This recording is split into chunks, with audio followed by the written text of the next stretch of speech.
On Friday, the 29th of September 2023, a track fault occurred on the Circle Line during the morning peak hours, resulting in an additional 30 minutes of traveling time for commuters. How did ASMRT manage the situation though? What was the cause of the incident?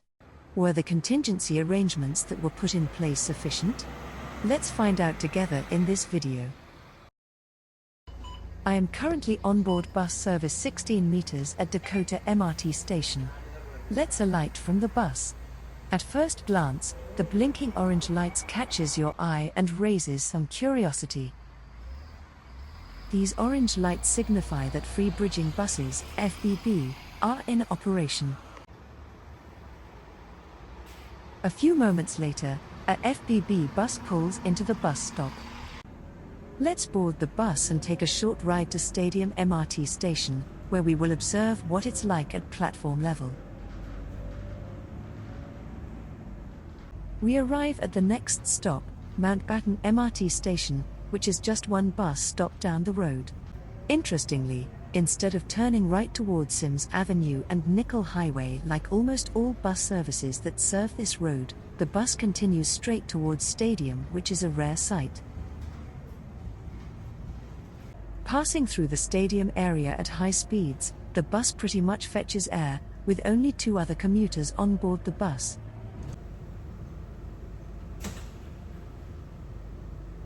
We then arrive at Stadium MRT, where we will alight from the bus. Stepping onto the bus stop, there are no passengers waiting for bridging buses. During the weekday peak hours, that's something fairly surprising, isn't it?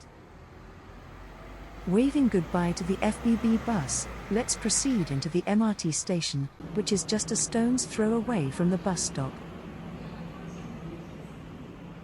It seems that the train arrival system for trains towards Dobie Gort and Marina Bay is down, while operations towards Harbourfront can maintain the standard 3-minute intervals, making the operations seem somewhat normal.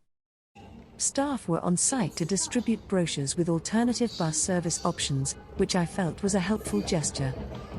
Making our way down the escalators into the state-of-the-art station, it is literally people mountain, people sea. That's rather astonishing, especially considering that few people board trains at Stadium MRT around this time due to the lack of residential developments in the area. The abnormalities do not stop here. The platform usage is reversed, with Harbourfront-bound trains using the Dobie Gort and Marina Bay-bound platform, and vice versa. Please keep this in mind, as this detail is crucial to how trains operate, which I will explain later on in this video. As multiple trains from the Harbourfront direction arrived, they seemed to turn back at this station to continue travelling back to Harbourfront. This makes us able to conclude that train services between Harbourfront and Stadium were operating normally, with trains not going past Stadium. Thankfully, Stadium has crossover tracks normally used for the Stadium to Marina Bay shuttle, segregating and isolating the disrupted sector from the main line. What about the services beyond Stadium though? After multiple trains from Harbourfront turned around, a train from the Marina Bay direction came into the station, while the departure board displayed that the train was heading for Marina Bay. We can see that the operations of the affected sector have been isolated, that is from Stadium to Dobie Gort and Marina Bay. As we boarded the train, multiple fairly interesting messages were displayed on the passenger display system.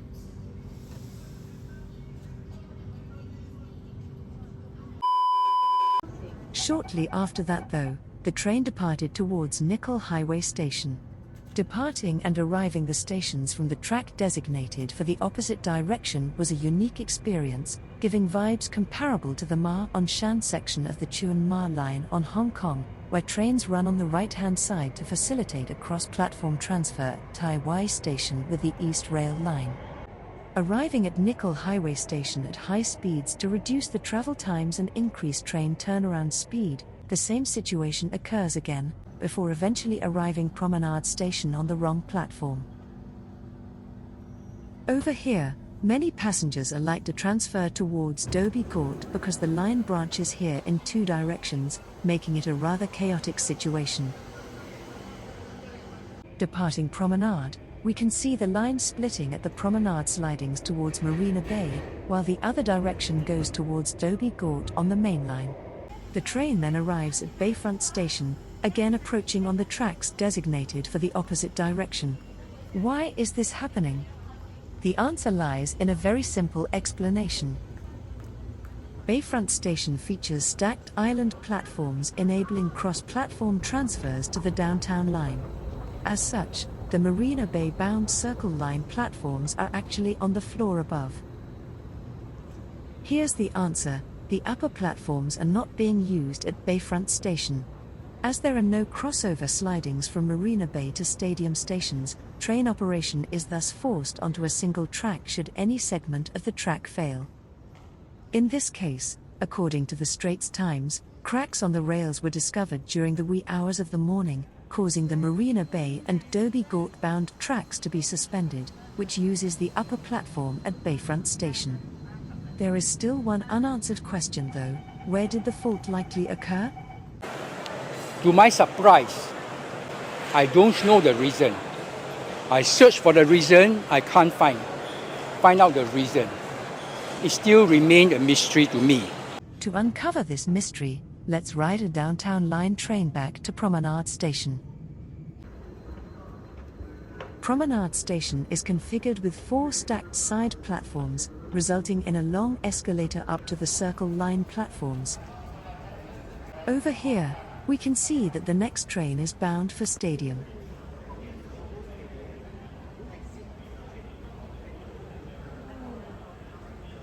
Fascinating enough, the train that soon arrived was the exact same train set that we rode to Bayfront. This means that the train made a turnaround at Marina Bay Station before running back to Stadium. Essentially, one of the 2 trains on the line is a shuttle from Marina Bay to Stadium stations. Investigating the upper platform at Promenade, similarly to the other stations, it is deserted with no trains running through, giving obvious hints to where the fault likely occurred. Using the method of elimination, we can rule out the possibility of the track fault being between Promenade and Stadium, since trains to and from Dobie Gort are not using this platform. It doesn't make sense for SMRT to force all trains onto the lower platform in both directions for no reason, which only causes more operational challenges. Another unlikely possibility would be a fault in between Promenade and the 2 branch lines. If that was the case, trains would be able to operate on double tracks between Stadium and Promenade. This leaves us with only one explanation. The track fault occurred near or at the Promenade slidings on the upper tracks, which go towards the branch lines. With the junction of the tracks being paralyzed, the operations of the Circle Line are badly affected. Returning to the lower platforms and braving the crowds, we see a train towards Dobie Gort arriving. Mysteriously, the train enters Promenade from the Dobie Gort direction, implying that the service to Dobie Gort is operated by a shuttle to and from Promenade. Why, you may ask? The reasoning is pretty simple, as the Marina Bay to Stadium shuttle service is still in between Promenade and Stadium, forcing the Dobie Gort shuttle being unable to enter the single-tracked section. Let's board the Dobie Gort-bound train to Bras Basar. At Bras Basar, the train similarly arrives on the track designated for the opposite direction, while the other platform is closed. This is because similarly, the track leads to the affected sliding at the upper tunnel of Promenade Station. Overall, my final opinions on how SMRT performed. All in all, I am actually impressed with how the whole situation was handled. While there were some areas for improvement, for example the station staff not directing passengers to the less crowded and in some cases, faster bridging buses, the other aspects of the situation were overall professionally managed. The frequent updates to train operation, the suggestion of alternative travel routes and the offering of e-travel chits were likely indispensable to the affected commuters who faced inconveniences due to this unanticipated disruption. The operations team clearly tried their best to provide trains as frequently as possible in the affected area, such as by running the mainline trains to Marina Bay to turn around rather than to Dobie Gort, which is further away, which helped to improve the train frequency between Stadium and Promenade stations than the latter option.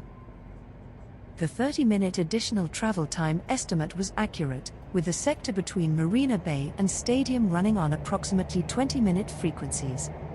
Conversely, trains between Promenade and Dobie Gort ran at around 12-minute frequencies. Lastly, the staff provided sufficient audio and visual guidance to direct commuters, minimizing confusion and uncertainty. The efforts of the FBB operator, Asbias Transit, also has to be commended, for roping in to help while providing a generous amount of buses. Nevertheless, let's hope this unfortunate incident doesn't repeat itself again, having affected thousands of commuters from dawn to dusk until the issue was resolved at around 7 p.m. due to the complex repair work involving a detailed survey and movement of heavy rails and equipment to the area using engineering trains. Thank you for watching this video. I hope that you've learnt something new. If you have enjoyed watching this, please leave a like and subscribe to my channel. Do also consider purchasing Super Thanks, so that I'll have funds to make better content for you all. Goodbye, and see you soon.